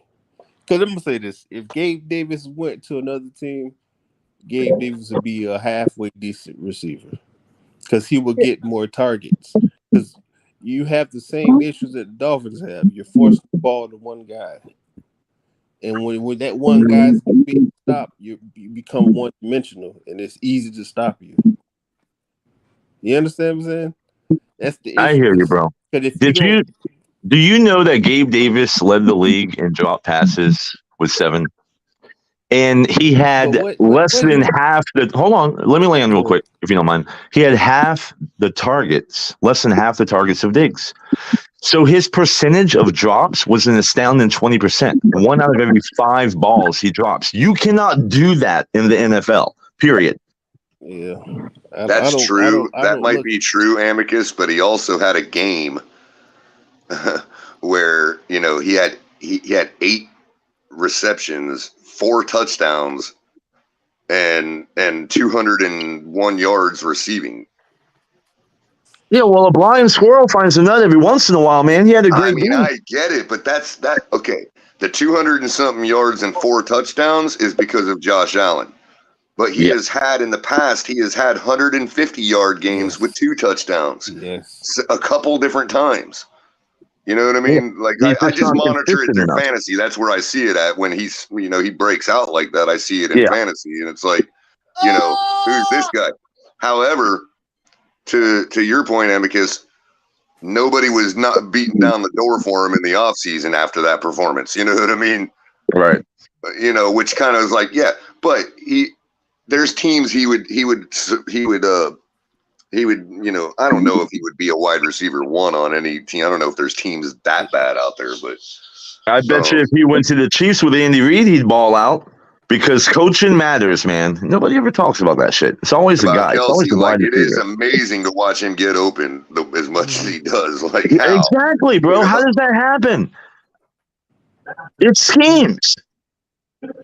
Well, hey, and you know what, Amicus? I'm gonna fortify your point here. Think about this. Last year, look at Mac Jones, his rookie year when he was under Josh McDaniels. Then Bill Belichick has this fucking bright idea and get a defensive coordinator to be his offensive coach, a special teams coordinator to become his quarterback's coach, and the production is night and day, bro. And all of a sudden, Mac Jones comes from this almost rookie of the year, Pro Bowler, his first year, to obscurity. So coaching does matter. Absolutely. And honestly, does. all you have to know, real quick, all you have to know is what we just talked about. There's no reason ever that Kelsey should ever be open. Like, how does that even possibly happen? And it's disguises. I know how. It's I know why he's disguises. open. I know why he's open all the time. But why? I mean, if you got it, I mean, we all have our ideas, but I'd like to hear yours on that because to me, it's aggravating as all hell. Like, how does the guy be open? You know why it's aggravating, Color? Because they use him in so many ways. Because he act like he's blocking sometimes, and he'll slip out to the flats. Or you mean they take him off. They take him off the line of scrimmage. Yeah, thank you, Quinte. You just made my point. Schemes. Put him in a bunch formation. Yes, but I must say it's the same thing I'm saying that they do. I seen the Buffalo Bills do. Well, listen. All I know is when it comes to Andy Reid, you don't get to 4 NFC championships and 4 AFC championships by coincidence or luck. Yes, 2 separate teams. Yes. Yep. He's the only coach that's ever done that. Exactly. There's a reason for that. That's the biggest mistake Philadelphia did. I mean, we seriously need to be talking about Andy Reid in like you know, I mean, at the higher levels. I mean, absolutely, Color. He doesn't have the rings that Belichick does, but God, he sure does look a lot better at getting them, doesn't he? Yeah, he does. Andy Reid has the best offense. You know, he's one of the best offensive play callers I ever saw. You know, in the game. Him and the guy from the 49ers back in the day. I forget his name. Bill Walsh? Yes. Yeah. As a matter of fact, I was saying somewhere that a couple of years ago, right? They were saying that I forgot what year it was. It was about maybe 5 years, somewhere between now and 5 years ago, where they were saying that every team in the playoff at that time were either under the Bill Walsh coaching tree or the Parcells coaching tree.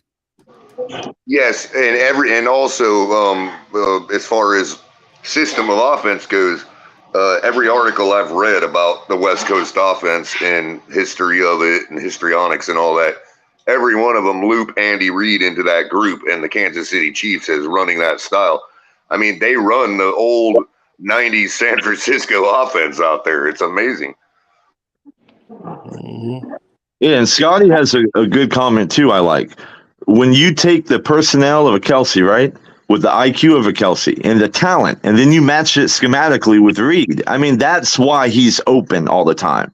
Yeah. It's a powerful combo, a powerful tandem. But at the end of the day, he still got to go out there. He's the player who has to go out there and do it. Mm-hmm. Well, yeah, that's what I just said. I mean, 50% on him. It's plenty of times I can watch. All right, the Flores year when we had the 2 offensive coordinators, right? Mm-hmm. I can look at plenty games we played. It was people running wide open. He just didn't hit them. With the trash wide receiver, with the trash offensive line, with the trash running backs, everybody like to say. I still saw people running wide open. He's not hitting those people. And then this year, we just had I'm going to say this to you. I had a discussion with Ian about this on the platform before. I have to agree with him. He did get better. But at the end of the day, all he did was hit the players he didn't hit the year before. And you know what? That's growth because that's learning from your mistakes. Yes. Now I want to see what his next maturation going to be for this year. And that is perfectly fine. I've never had a problem with that, even though people think I do. No. My problem with it is that's not the expectation the organization has been setting us with us for the last 5 years and arguably the last 30. Hey, by the way, Color, I want to give you your cigars now. You know what trips me out? What kind of and I'll say this tonight too on the Fins tailgate is the fact that when you have certain people in this community that speak their voice, they're passionate, but as soon as Color does it, he's an asshole, and I think that's bullshit.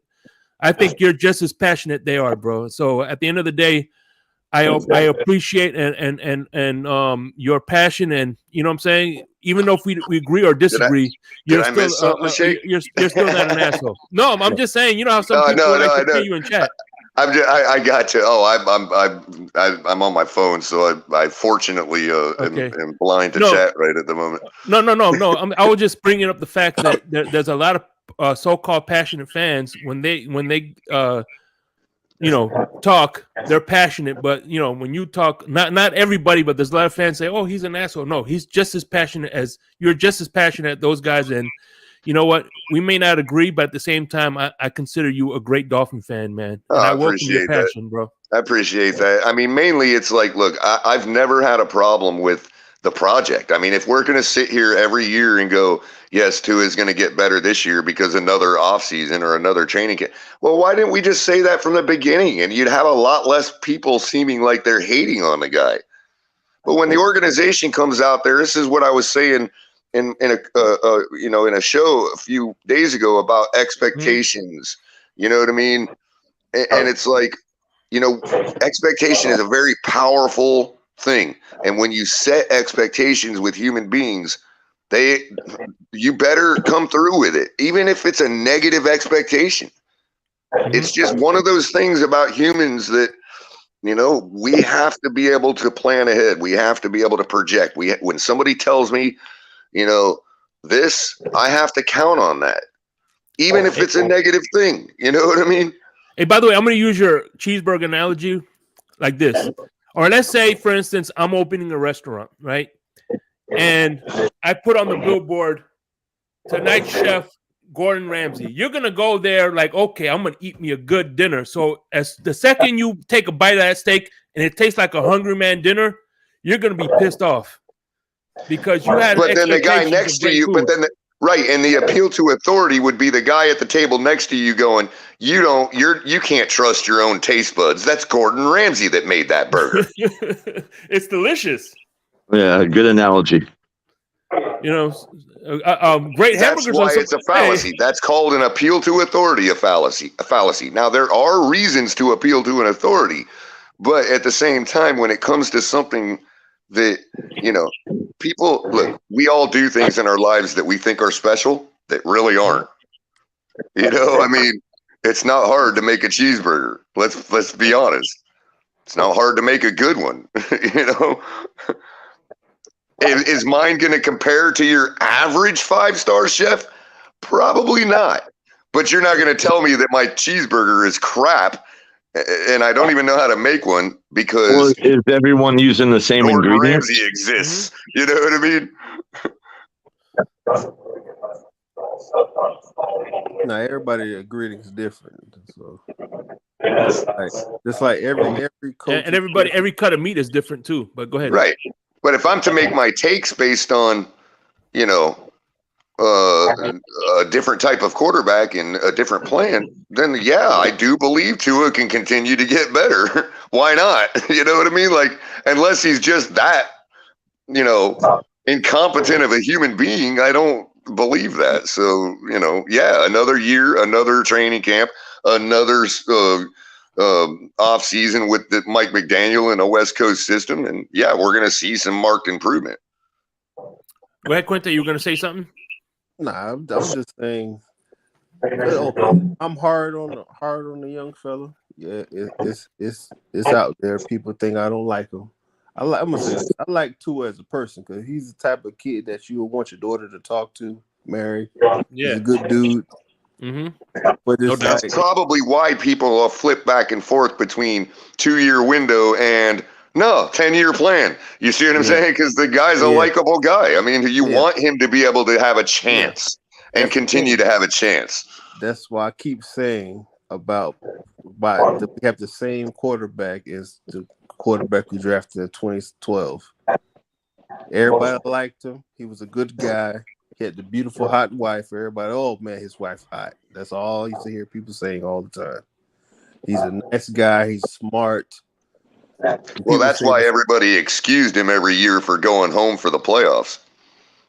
But I'm gonna say this to you, Color. I mean, playoffs or Tannehill's wife. I might be home for the holidays. I'm sorry. But I'm gonna say this to you, man. Oh no. Just like I was, because this guy at work, he said, man, because he hates Tannehill. He said he's trash. And I said, dude, we didn't never have a good team for him to be like a good quarterback.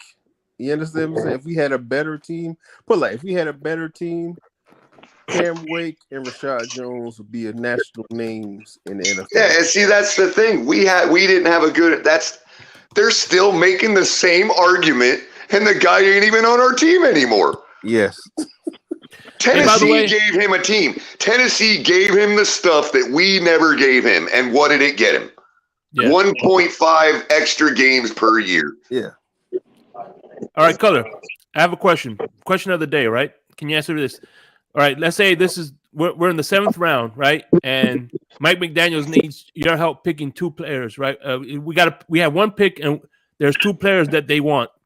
Who are you getting? Are you getting running back Forrest Gump, kick returner Forrest Gump, or are you picking fullback Al Bundy with 4 touchdowns in a game? Oh, Color's picking Al Bundy. That's the question of the day. Who you got? I'm picking Forrest. Well, I need Forrest to come back for the next play, and I think he's still running somewhere around California. So I'll probably go with Al Bundy because scoring matters. Color, I have a question for you because I like the content anyway, but I have a question for you. Do you think this coaching staff and Tua will be here in 3 years?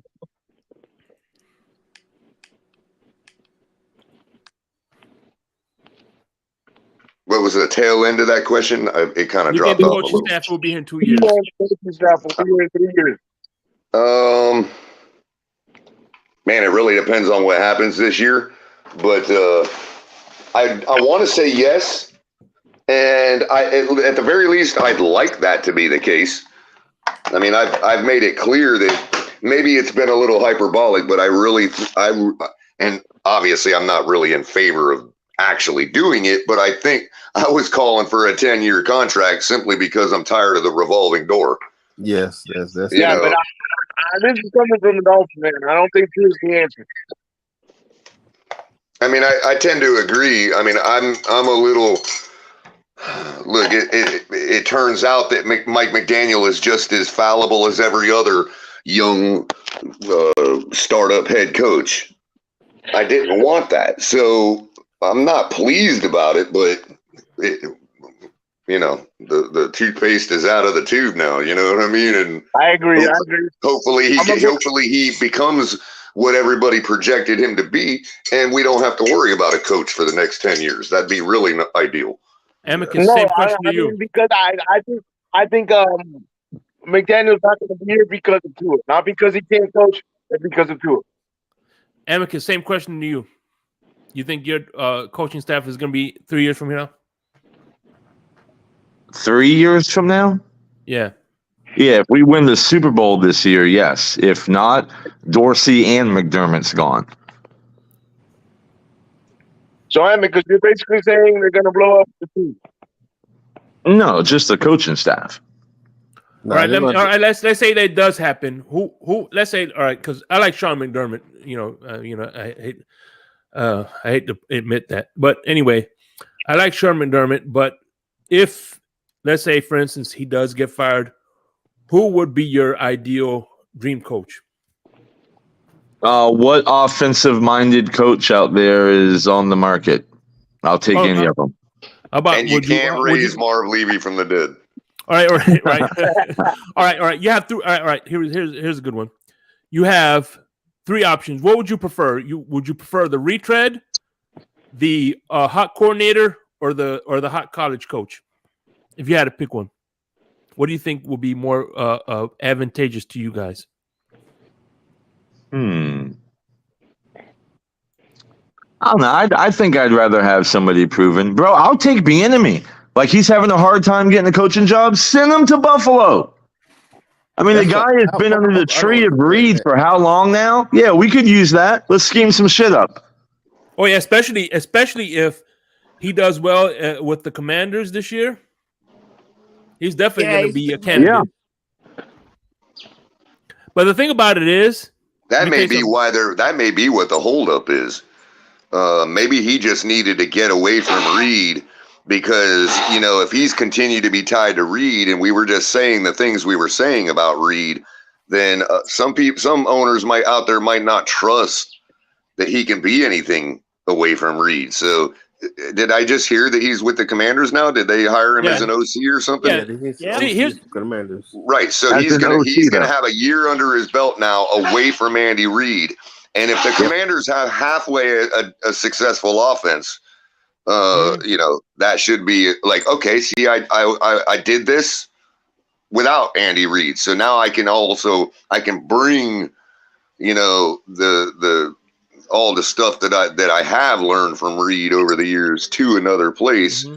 And if he can even give an indication that that's the case, they'll be lining up for him. No, you're right, bro. I mean, if he somehow finds a way to have a top 10 offense with that team, he's going to be a super hot commodity. Yeah, I think we all probably underestimated how much in the minds of the owners, how much that tie to Andy Reid is a knock on Bieniemy. Yeah. Until he's away from him for a year or two, so people can clearly see and differentiate between the two. Well, for Brian, he kind of reminds me of Brian Flores for 2 reasons. Number one, the fact that he's not an ass kisser. So the thing about these billionaires is they want an ass kissing coach. He's not that. And number 2, he's getting an unfair shake because you look at Matt Patricia, you look at Josh McDaniels, who failed.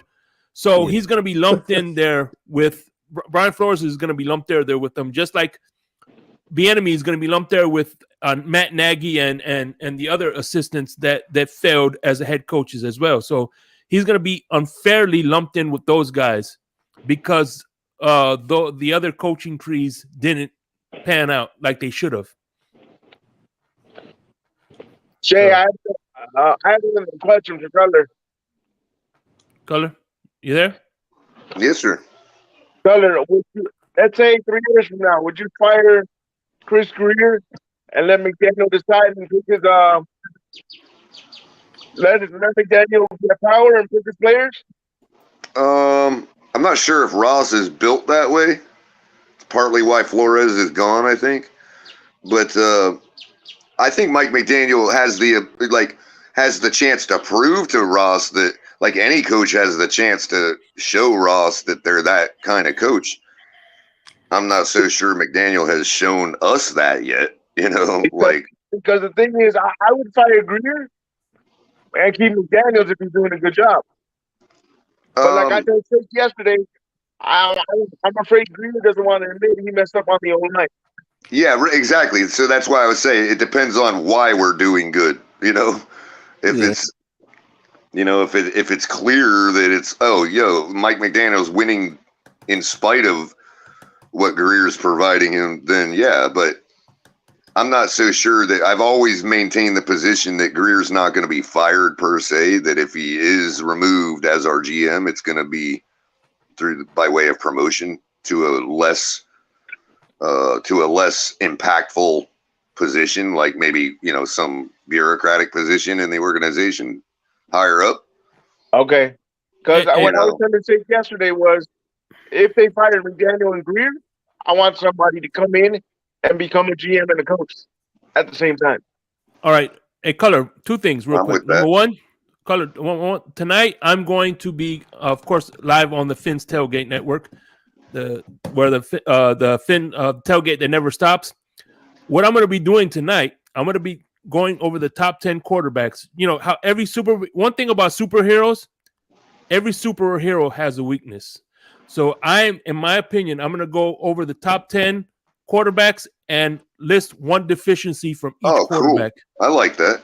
Yeah. So if you want to join, it's always nice. It's always nice to punch up at the big dogs. Like, yeah, you think you're a god, but you really aren't. Yes. So that's what I'm going to be doing tonight, man. Hopefully you start doing that with Josh Allen, and it opens up a whole can of worms. You're like, whoa, oh man, what happened here? I thought he was good. Well, now I need to know where you have J17 on your list, and if you need a tip on what the deficiency should be, I'll be glad to help. QB7, how about that? But anyway, so that's what I'm gonna do. But anyway, I remember you talking about what's better, availability or marketability. This is one of the reasons why. Damn! I got the wrong damn comment. This is one of the reasons why marketability is so important. Because look at the XFL. I've watched a few XFL games, and I would argue they're just as entertaining as the NFL games, but they have no marketability. There's no name brand players. Right. That's why people don't watch it. So same with the USFL. That's why to owners, somebody that could sell jerseys and put butts in the seats is better than being available, because even if you don't show up that game, let me land real quick and I'll let you get it. Sure. Even if you don't play in that game, like LeBron, he takes a lot of games off. It doesn't matter, because whatever team LeBron is on, he's selling jerseys. But go ahead. I'm sorry. Yeah, I was going to say to that very point, when it comes to marketability. Now imagine if you're a certain quarterback, and you're in this big sea of NFL franchises trying to stand out with your marketability. And you've done a good job so far. You've done such a good job that despite your negative eye test, you have a team and its fan base gushing all over you to give you money and let you play. So, and that's in a league where, nobody stands out unless you're really marketable, So I'm thinking, imagine if he were to go from that big pond to a small pond, like the USFL. When you talk about marketability, that's a person that not only could own the city of Birmingham, but could literally own the entire league and bring marketability and legitimacy to the entire league. Yeah, but you're right. I'm gonna say this to you, Color. Take a quarterback who might come out in the draft this year. He say Hayden Hooker. I'm not just gonna use him as an example. Take Hayden Hooker. He got hurt. What if he doesn't get drafted in the draft? He goes to the XFL. He already has a following with Tennessee from everybody from that area that loves Hayden. And he can go to any like Alabama or anywhere in that cluster of states and be the man and galvanize the notoriety for the league in the sense. Right. He could put the spotlight on them. Because if you because I said this before, if you put Tua there, Tua will be the second coming of Jesus if he goes. That's what I'm trying to say. That's exactly what I'm trying to say. Yeah. He could make tens of millions of dollars in the NFL. He could make billions. Yes. As the poster boy for an entire league. Yes, because until they get that for the XFL, man, if they get that for the XFL, it's a wrap. Well, if you're talking about ability in this case instead of marketability, I think Tua is plenty able to be the top quarterback in a league like the XFL or the USFL. Yeah. But by the way, real quick, and Amicus, I'll give it to you. Give you the floor next. But one of the things that AFF, I remember the AFF. AFF was one of my favorite spring leagues for two reasons. Number one, we had Steve Spurrier as the Orlando coach, and we were undefeated. Yeah. And number two, to make your point, Color, to bolster your point there, I remember when they signed Johnny Manziel, that made big headlines. And Johnny Manziel was nowhere near as popular as Tua is. But you know what I'm saying? or is good, despite what I think about Tua. He was as popular. He was as popular as Tua at the time. He was as popular, but he wasn't as good as Tua. All right, go ahead, Amicus. What's your point? Well, Sorry. I was just going to say, as far as like the marketability, if I had anything to do with the XFL, what I would do is I would have the 30. Well, how many teams are there right now? 8? 8. Yeah. So I would have 32 teams, and similar to like minor league baseball, I would have each team have an affiliate in the NFL tied to that franchise, because now you have a breeding grounds where the team fan base of that team can look down at that single A or triple A team, and that's going to blow it up, bro. You're talking another spectrum of the XFL. I don't think they're trying to. I think they're trying to take over. They're trying to take over for players that have had issues in the NFL. There's a player that used to play for the Browns that's in the XFL. He's doing good. Josh, I forgot his last name. Josh Gordon. Josh Gordon. And also, we had a running back last year, or I believe it's the year before, that played with the Broncos also. Philip Lindsay. Yeah, that he's in the XFL. He just signed with the XFL. Yep. So that's awesome, though. If you like content on that, it's a guy called Flimlo Raps. He be having great content talking about XFL, all kind of different things. So that's why your concept did not work, because they want people that failed in the NFL to go to the XFL to see if they can get back to the league. Yeah. By the way, it would be nice if just like the AFL and the NFL, was the AFL did a merger? Was it with the NFL? I can't forget what it was the AFL and the NFL. Yeah, just like they did a merger, I think the XFL and the USFL need to do a merger, so they'll have at least 8. Well, they have 8 teams. They'll have 16 teams, and I think it'll be make a better season, in my opinion, because there's only so many times you could play somebody. You know what I mean? Yeah, because if they had more teams, it'll be better. And who do we have to thank for that merger? The Rock. The NFL we enjoy today. But in like 2 or 3 seasons. Kansas City Chiefs and Lamar Hunt. That's who. And by the way, one thing I found out when I was doing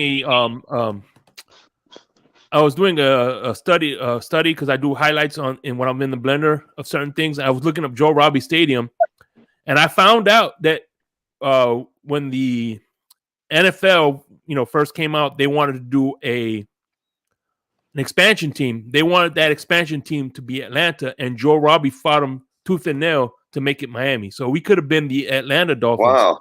Wow. I've said this before on shows before, and some of my regulars will probably know the answer. But there was a professional football team in Miami before the NFL. Yeah. What was the name of that team? Oh man. You got Miami Highlight? I heard no. The fans vote contest. Seahawks. Miami Seahawks. Yes. What sport was that? Football. Oh, really? Oh, professional football. It was. I mean, it would be considered a minor league today, but it was professional football in Miami before the NFL kind of was there. But anyway, we're coming up to the 2-hour mark. I'm gonna do some final thoughts because I got to get ready for tonight, and I got to do some chores around the house. So, yeah, Scott Johnson, he hate me, which came out to be smart, wasn't it? Smart, something smart for the Panthers. Yeah.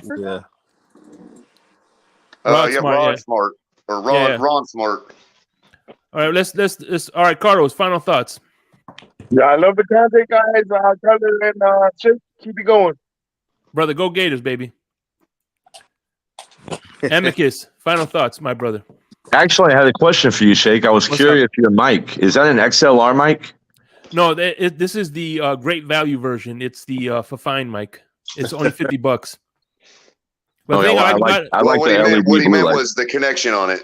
How do you connect it to your interface or your computer? USB or? You could do both. Hold on. I'm gonna disconnect it real quick. The big fat one or the little RCA?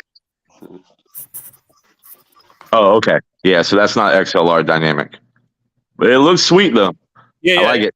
This is the thing I liked about this mic was it was shipped the same day for fine. And look, see, you can put blue. This is when I do Gators content, I make it blue.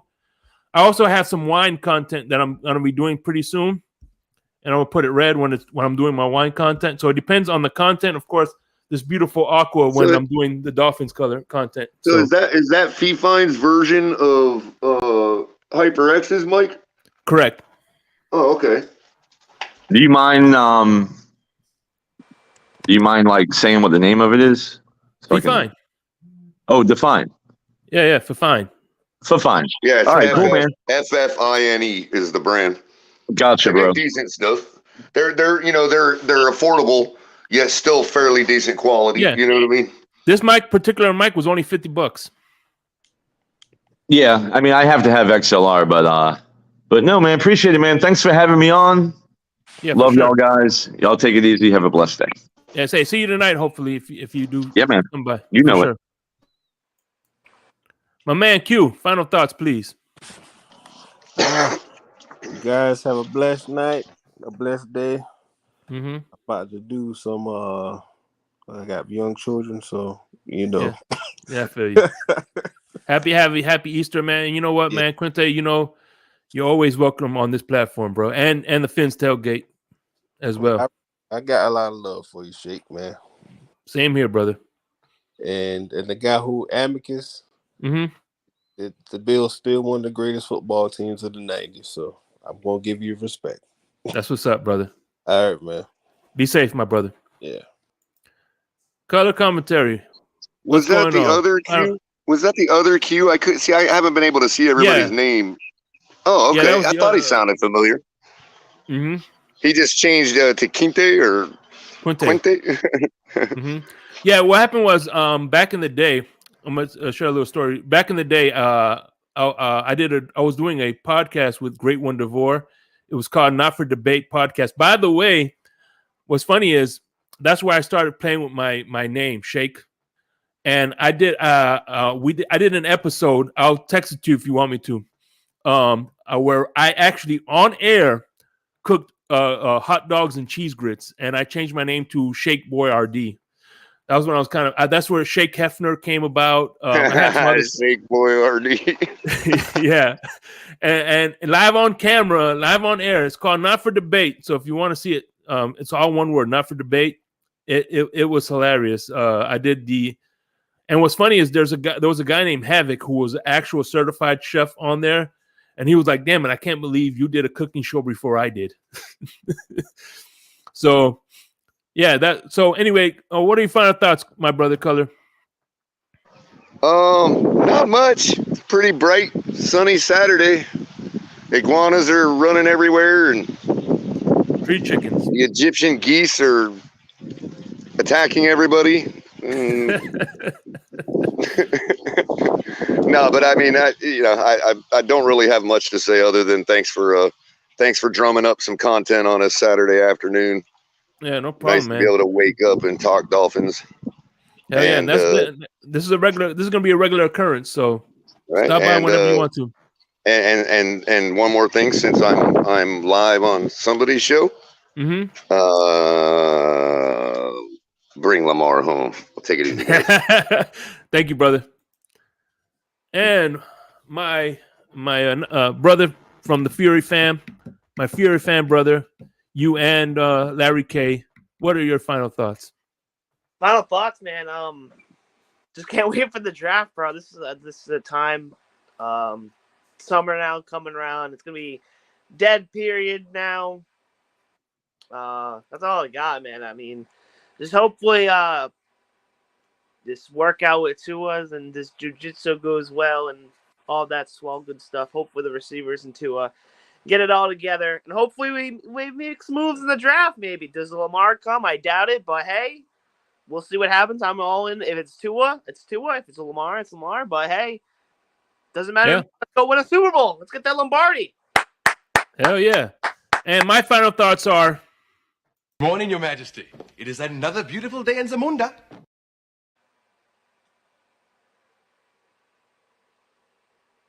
I know you heard me on the radio.